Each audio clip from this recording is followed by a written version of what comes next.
Welcome back, brave soul. The world outside may be quiet, but in here, things are just beginning to stir. Before we descend into tonight's unsettling tale, tell me, are you listening with the lights off, or do you need a little glow to keep the fear at bay? Leave a comment, tap like if you enjoy that creeping tension before sleep, and hit subscribe if you're hungry for more stories that whisper in the dark. Now, get comfortable, but not too comfortable, because this story might just follow you into your dreams. Story 1. Working as a bartender in downtown Chicago seemed like the perfect job for me back in 2018. The pay was decent, the tips were good, and I genuinely enjoyed meeting new people every night.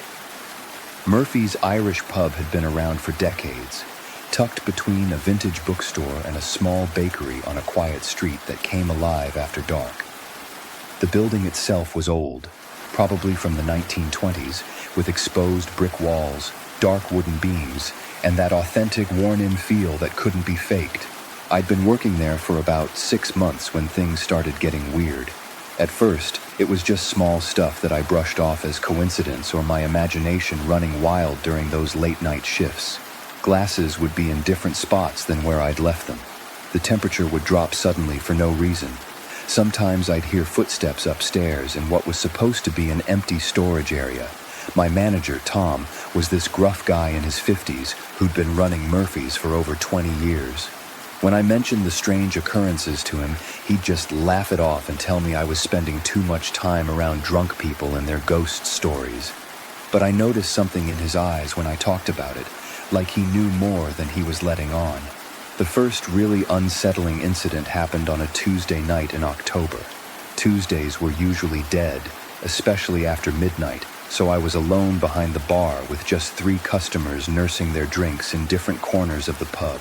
The old jukebox in the corner had been playing classic rock all evening, but suddenly it switched to this slow, haunting melody I'd never heard before. The song was completely different from anything else on that machine. It sounded like it was from the 1940s, with a woman singing in a language I couldn't identify. I walked over to check it out, thinking maybe someone had fed it quarters and selected something weird. But when I got there, the display showed that no song was selected, and there was no money in the slot. The music just kept playing, getting louder and more distorted with each passing minute.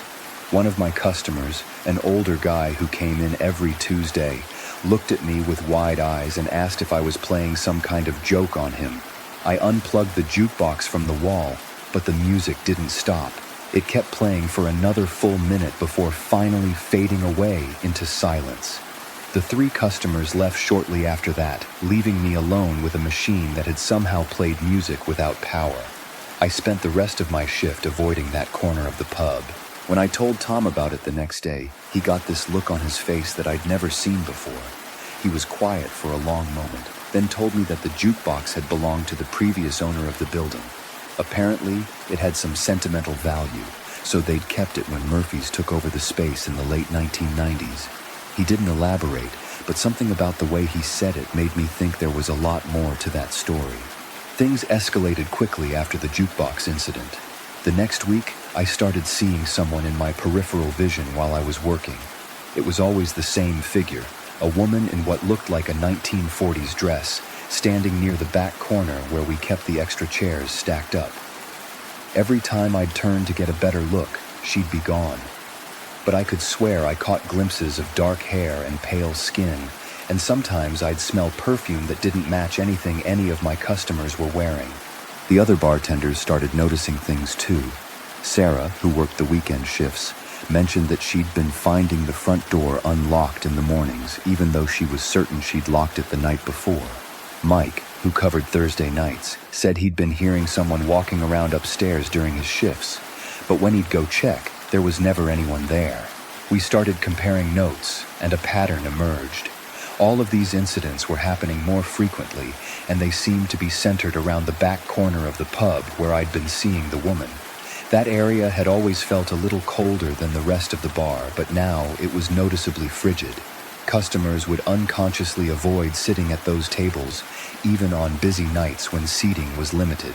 I decided to do some research on the building's history.